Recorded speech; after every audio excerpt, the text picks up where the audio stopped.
So I got a few comments asking me about type 1 diabetes, when did I get it, asking me some questions about it.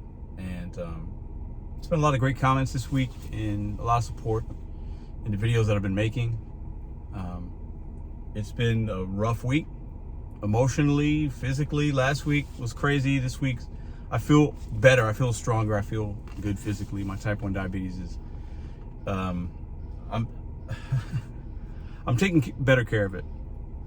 But I want to just tell a little bit of a story about when I got it, how I felt, what I knew, what I thought I knew, and basically the last 20 years living with this, what I've learned and what I'm going to need to do to be healthy and actually, and some of y'all might not understand this, but to stay alive. Because if I continue to go down and live the lifestyle I was living, I could be dead at 50 or be really, really, really, really, really bad. And I don't want to live like that. I deserve more than that. But let me go back a little bit. So type 1 diabetes is also called juvenile diabetes. People can get it when they're kids. People can get it when they are young adults.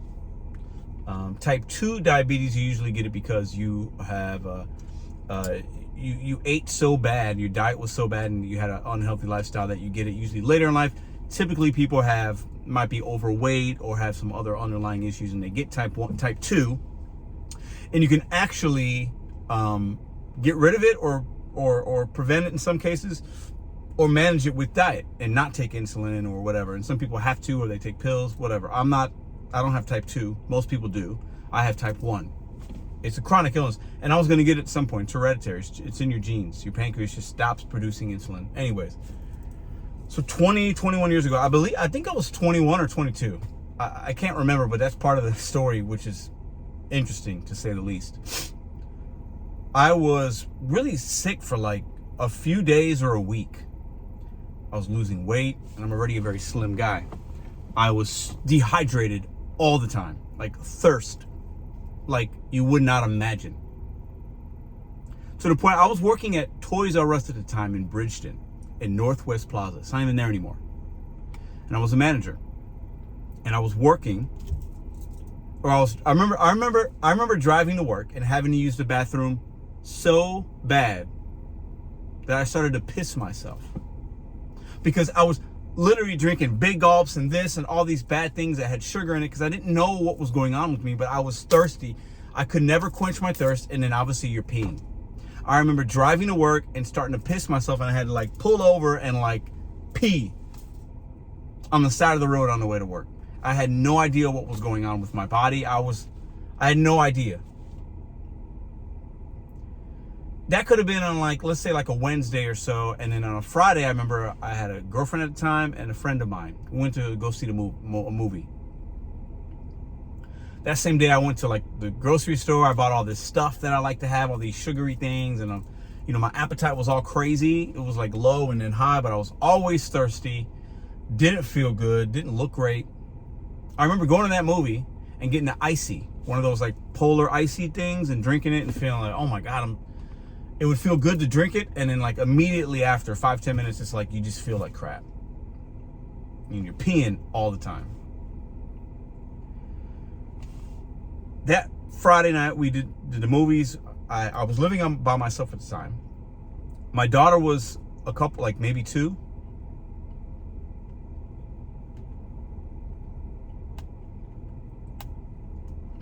And she hadn't started living with me yet, but she did for a little while, and maybe I'll make that video one day.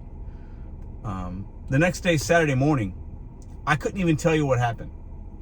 I don't know if I called my father, if my girlfriend Jennifer did, if my friend did. I don't remember what happened, but my dad showed up at my apartment, and it was like, we got to take you to the hospital. But I don't even remember the details, but I know that happened. And I get there, and immediately they knew I had diabetes based on how I looked, how I smelled. The ketones come out of your breath, they come out of your pores.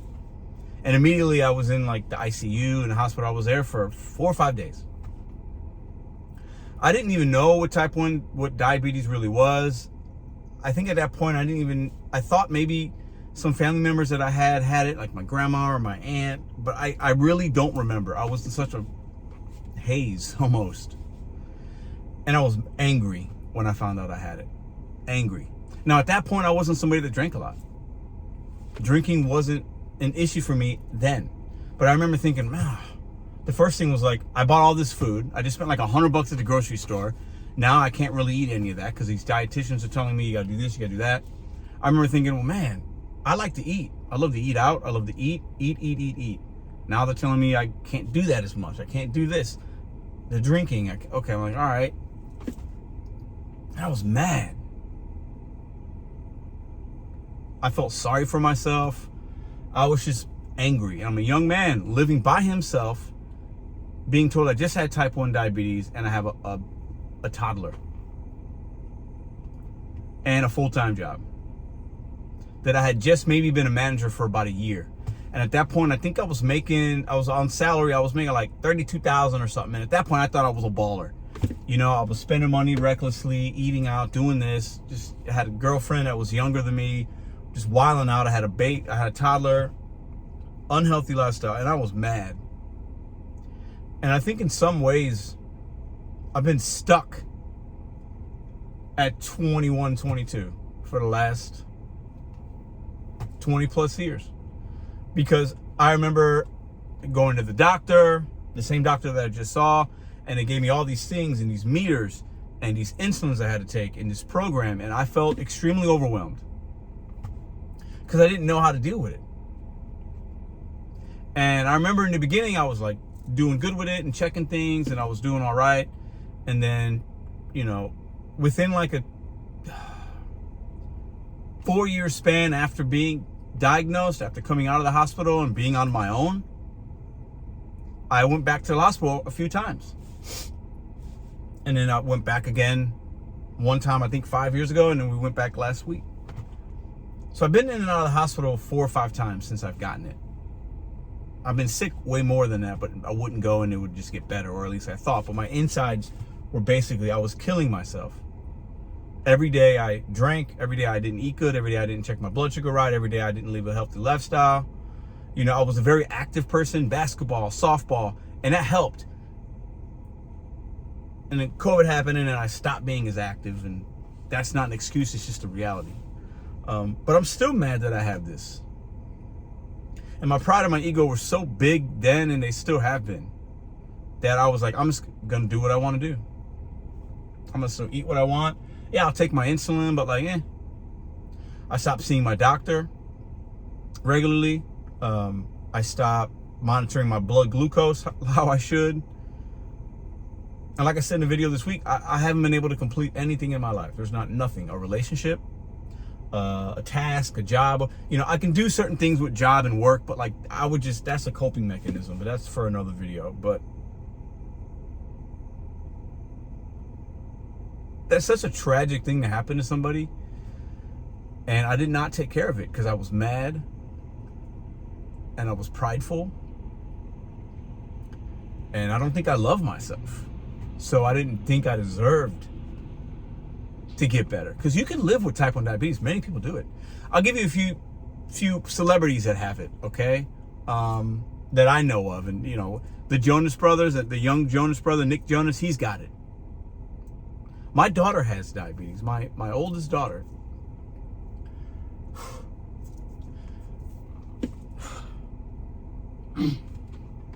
She got it when she was 8. And she lost a lot of weight. Her hair was thinning, and me and her mom were like wondering what was going on. I remember dropping her off Saturday morning. I had to go to work, and then that day after I dropped her off, because I had her that Friday night, she spent the night, and I remember thinking, what's going on? And how did I not see it?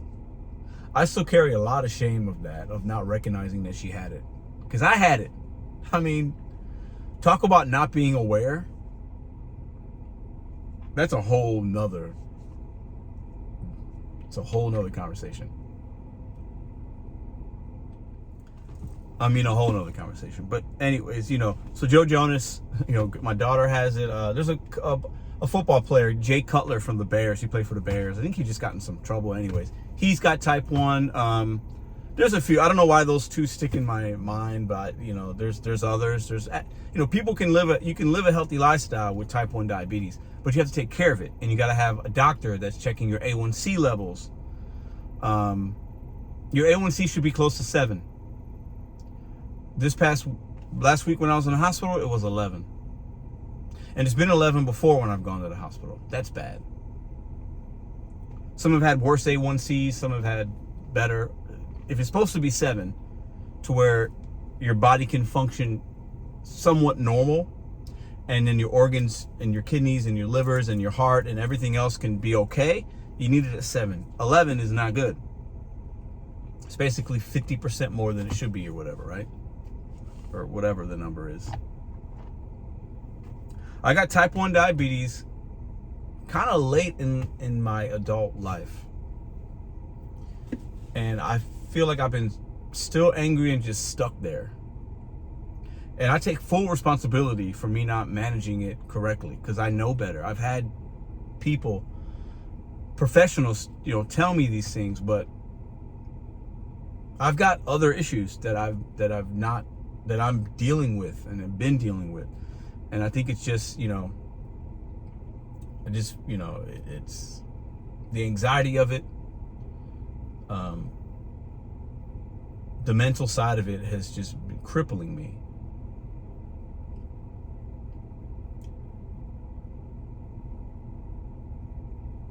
I've started this journey of just some soul searching, and I've started these journeys before in the past, but now it feels very different because I'm more vocalizing it to people around me. I'm vocalizing it to the world. I now have another daughter that's 3 that I see every day now. Whereas my firstborn daughter, Gabriella, I didn't see her every day. I was in her life when she was younger, but me and her mom were not together. We were kids when she was born. I was 19 when she was born. And I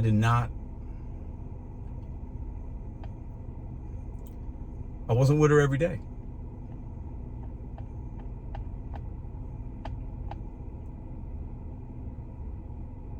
These videos are very hard for me to make. And some of you won't get it and you don't understand it. Most of you do. But I think subconsciously in my mind, I started this channel, and I know this, but I haven't vocalized it until now. But I've mentioned it and hinted at it. Like this, I knew something, the bet on you is going to be something better. And I've mentioned it before, like this channel is not a gig channel. And it's not anymore. Forget all that. It's so irrelevant to me now.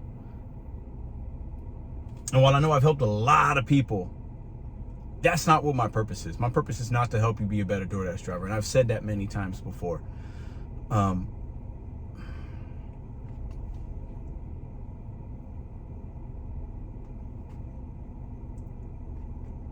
These videos are very hard, but I gotta make them. And I'm gonna keep making them because I feel like this is part of my process of healing, of understanding, of accountability, it's my purpose. I can see some things now that I did not see before.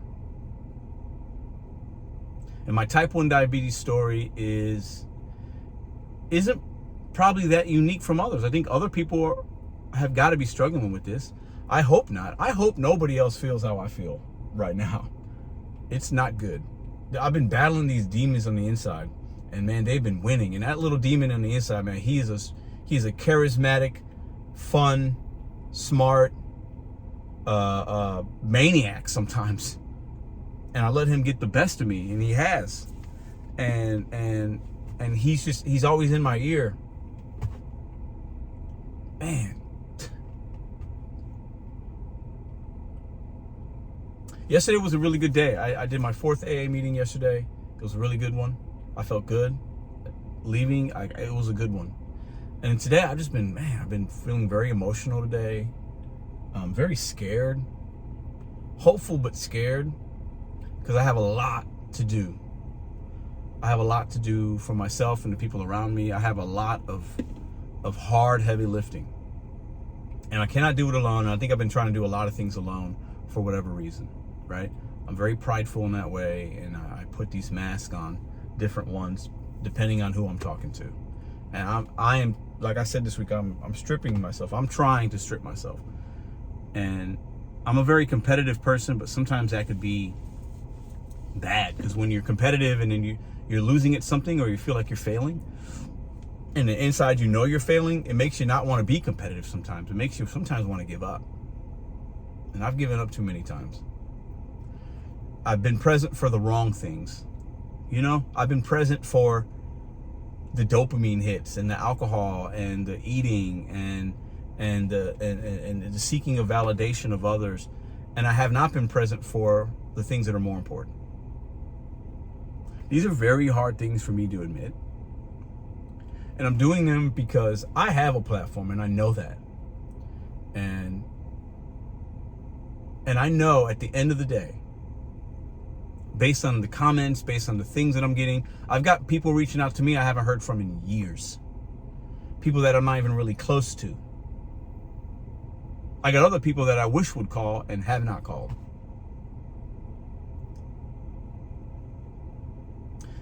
I am in the middle of an awakening. And I don't know where to go with it. I don't know what to do with it. I don't know. I know the juvenile diabetes is I feel like me getting that when I got it and living the lifestyle I got, it made me stuck in some ways there.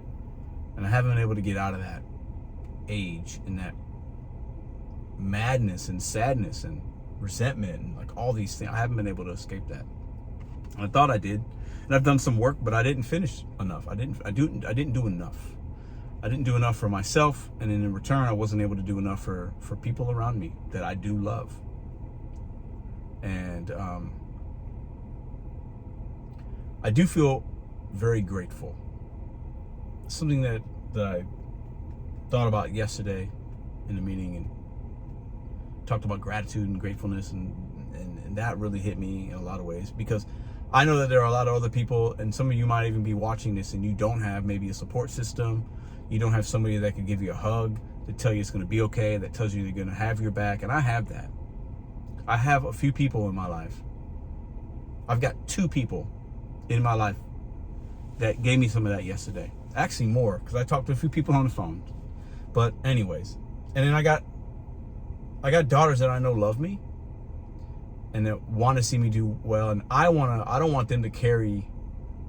It's a Jelly Roll song. I think I heard it this week, and it's like talking about a father doesn't want his kids to bear that burden, to carry that cross. I need to carry it for my girls, because I don't want them to feel like this, and I don't want them to. I need to stop it. The generational curse has not been stopped, and I need to be the man to step up and do it. But I got to come to terms with the diabetes, how I feel about it. I got to manage it better. And these videos are hard for me to make, but I got to make them, because it's easy for me to make a DoorDash video. That's easy. Come on. This is hard, and I struggle at doing hard things, and I need to do the work. And for me, this is a healing. This is a part of the healing process, as well as other things that I'm going to get into. And I'm not going to share everything with you guys, because, I don't know. I'll have a professional tell me how appropriate that would be. And I'm not going to share things in the meetings and things. I can say I'm going to AA. I'm not going to share what people say or what I say in there. It's anonymous, right? But I can say I'm going, and that's okay. I don't feel as much shame in that as I did when I made the first video. But I carry shame, man. I carry so much. It's like it's in me, and it's just pouring out. And I've done a really good job of keeping that little shame monster in me at bay. And I can't do it anymore. He's killing me. Literally, physically and mentally killing me. And while my life story didn't start with juvenile diabetes, that's a major point in my life of emphasis. And I have not dealt with it and managed it correctly. And then there's even things way before that, when I was a kid, and and out of respect for people, I'm not going to get into details of those kind of things on YouTube. And if I decide to, I decide to. But at the end of the day, like, I got to do tough things better. I got to take better accountability. And I got to be honest with myself, Because when you lie to yourself about stuff, it's easy to lie to other people. And I've lied to other people about significant things or insignificant things. And a lot of that's pride, shame. When you lose your physical health and you're in a hospital and you're this and that and you feel like just awful, you really start to reflect. And as you get older, it impacts. When I'm 21 and I get diabetes, I'm mad, I'm confused, I'm like whatever. I'll be fine. No. You go a couple of weeks and you're still eating what you kind of want, and then maybe you add in a few healthy ththings, but then you're taking your medicine and it's kind of like, I'm fine, I'm still here. And then maybe you're 25 or 26 and then you go to the hospital again, but then you're okay and you're like, I'm still. And then you're 40, I'm almost 43, and then this happens and I got a little one again. It's interesting because I feel like my daughters are about the same age when I have had these transcending things happen in my life. And I don't think that's a coincidence. I think the world has been speaking to me and I have not been listening. And I gotta listen. I gotta slow down and I gotta listen. And I know some of y'all can relate to that. In this video this week, I said I feel lonely, even though when I shouldn't, I sometimes do. This is my last thing to you. If you're watching this, you are not lonely. I know you feel you're lonely. You're not. You can manage your diabetes, your mental health, your this, your that. It's never too late to do better for yourself. That's the journey that I'm on right now.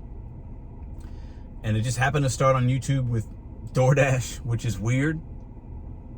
And I think in some ways, and I'll make another video because I think this other one's going to be helpful in a different way. I think I chose DoorDash and stayed in it as long as I did. Not because the money's okay. It's because it's easy. There's no accountability to do DoorDash. Nobody's holding you accountable. It's not hard. Anybody can do it. It's easy. I got type 1 diabetes. I got it when I was 21, 22. I should know the exact age. I think I was 22 actually, but I don't, because it's just been the last 20 years have been a blur. And a lot has happened in 20 years. I've done good things. I've done bad things. I've impacted people's lives in great ways. I've impacted people's lives in really bad ways in the last 20 years. And if I had a better control of my diabetes, I believe at this point right now, that would have helped in a lot of other avenues in my life. Because I just don't love myself as much as I should.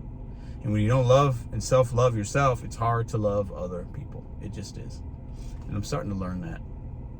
I appreciate y'all watching these videos. I don't know where this channel is going to go, like I said, but I'm going to keep, when I feel in my heart that I want to make a video, I'll make a video. Yesterday, I didn't feel in my heart like I wanted to. I went to the meeting and went great. I had a good day yesterday. Not a great day. It wasn't a bad day. It was just a good day. It was just I needed it.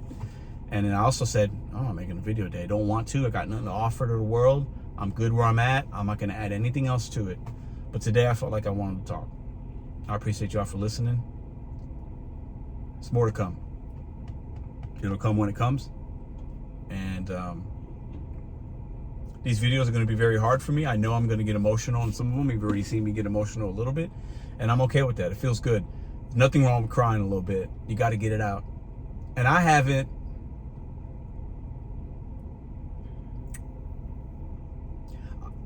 What's scary is I know I got heavy moments coming.